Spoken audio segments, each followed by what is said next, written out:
There we go. Hello, welcome to Karma on Deck, Virgo. This is for you, your weekly tarot reading for December 21st.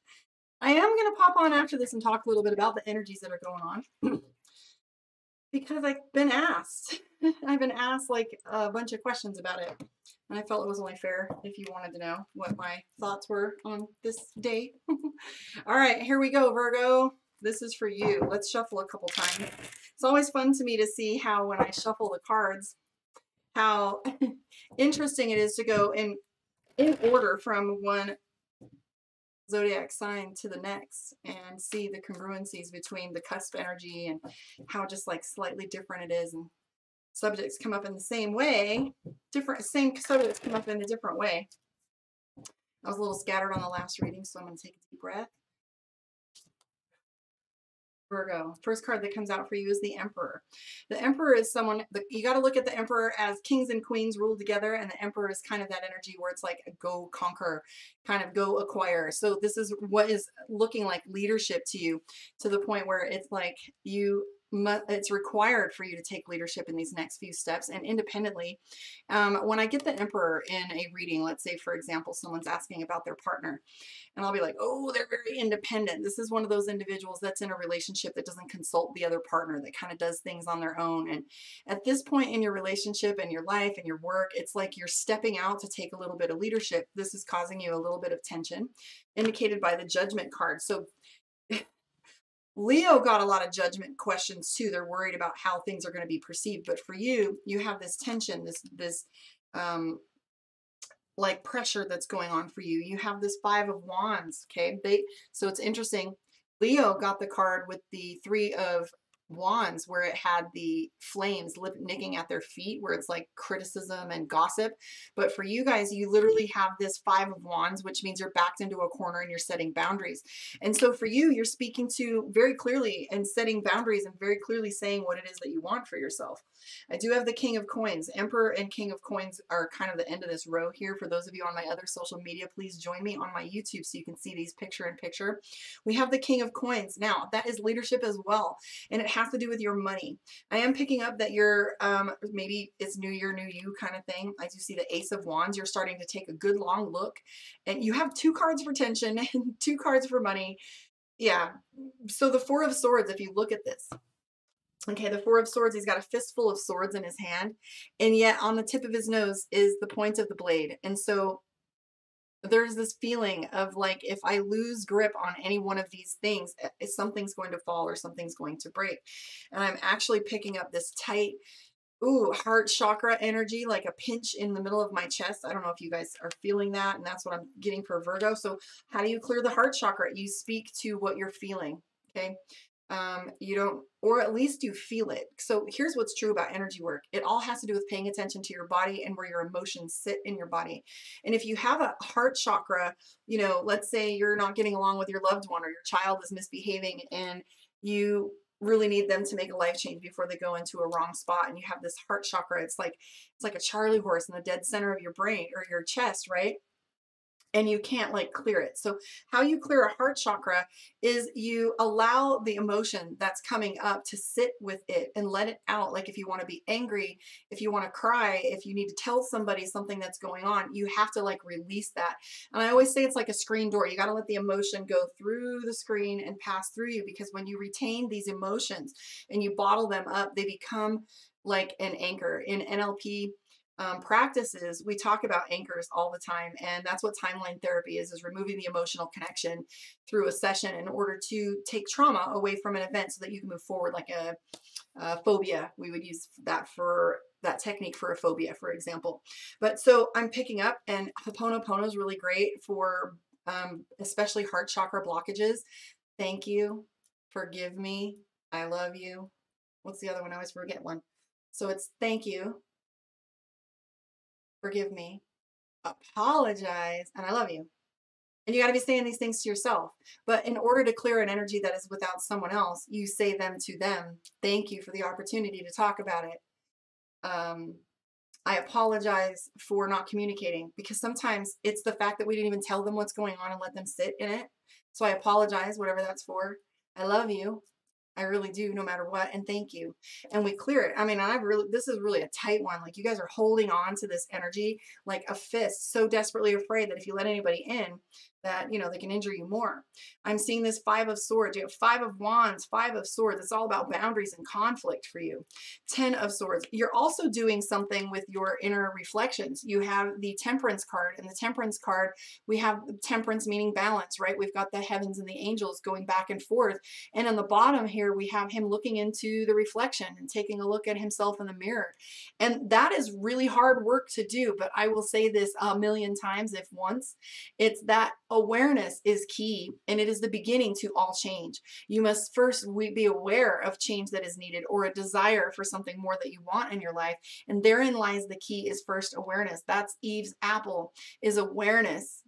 Oh, I'm gonna be all over that apple stuff for the next little bit. Just let you know, that's a little what do you call that? Spoiler alert, apple.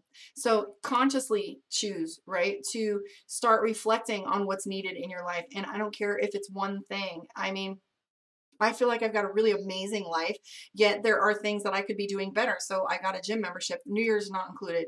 I had done it because I've been losing weight and my body is stiff and it's sore, and I'm beginning to see where the deficiencies are. So taking on one more thing, you know, just so you can like be steadily on the improvement, because I'll tell you what, I feel like I'm not making any progress. And then I look back at how many videos I have on my YouTube, and I have hundreds, but it begins with one today, two.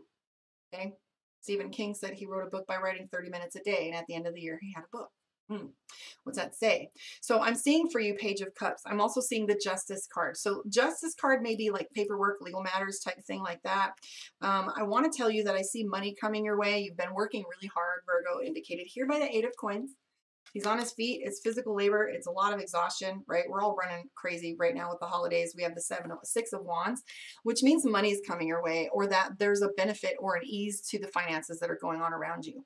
And typically this right here, the Six of Wands, will be like your will be like an abundance, or something that comes in a chunk or all at once. Knight of Wands. Here's the thing about Virgo right now. They're feeling like they're I don't know. You know what it's like, one of those days where you feel like uncomfortable in your skin, or your clothes don't fit. You just feel off. I can see that Virgo is trying to like realign things because that off feeling's been riding you. Let's pull a card for you from the Mystic Dreamer. I will shuffle that one. And this is for your Virgo moon reading, for those of you that are Virgo moon. For those of you that are just straight up Virgo, this is how you're thinking and feeling for Virgo moon.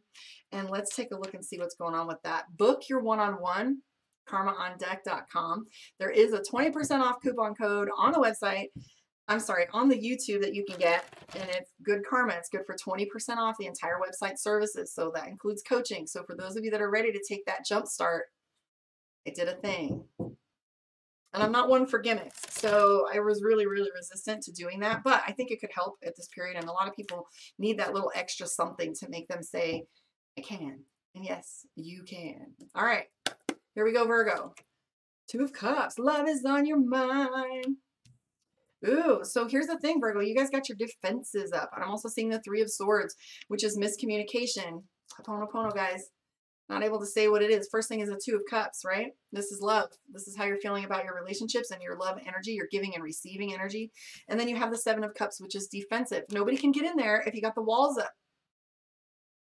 You're not going to have somebody be able to meet your needs if you don't let your walls down and let them know what those needs are. We have the Three of Swords, which is miscommunication. Somebody just said, aha, I can feel a release of that heart chakra. Maybe that's what you needed to hear. I see intuition too, Virgo. You are neglecting to pay attention to your intuition, and you don't trust that right now. And you don't really trust a lot of information that's coming your way. I do see the Strength card, and that has to do with pulling from your past experiences in order to make better choices.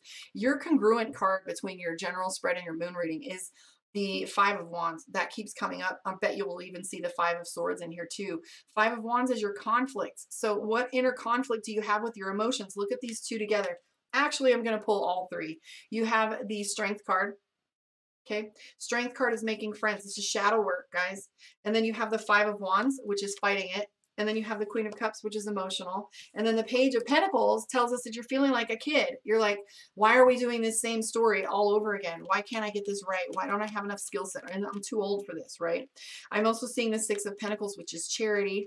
The Death card, the Tower card, Ace of Swords, Empress, and the Four of Wands. So interesting about that. Okay, you've decided to stop being so giving, and there's nothing wrong with that. It's time to fill your own cup.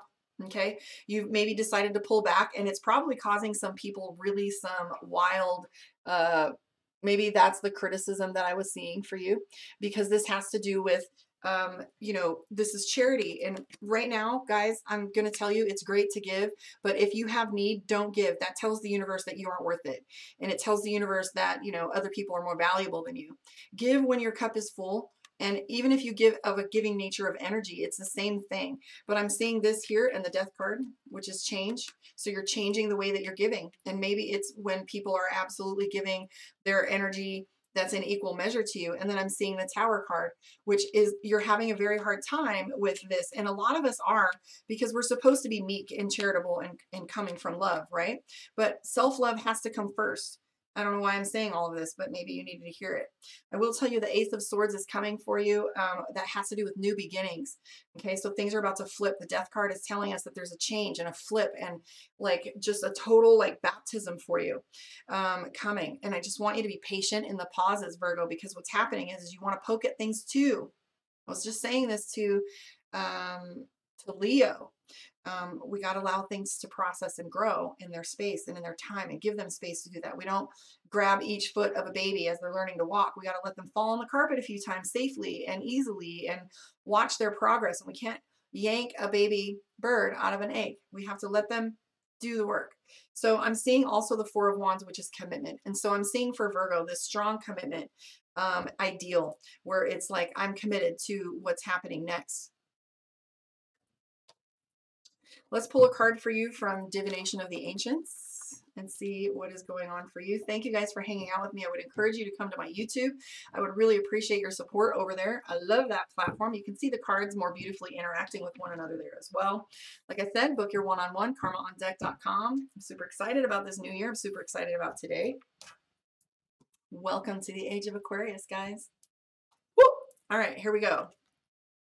So you have Ogam, Virgo, which is nature, and that has to do with reminding you to spend some time in nature. Now, a lot of us don't have an opportunity to go outside, go hiking, take time off of work, but that means sitting on the park bench at lunch. And that means like I went outside with the animals earlier and put my cat and my dog and let the cat climb the tree. And I just sat outside and I didn't bring my phone with me. I mean, after I videoed the cat climbing the tree, I just put the phone up and I sat with it for a little while. And this card here, Ogam, is telling you to get in tune. Now, the Sabbats, or sorry, the solstices are a great opportunity for us to tune in. And this is a great idea for this particular day to start looking at this somnolent period, this quiet period that we have of rest.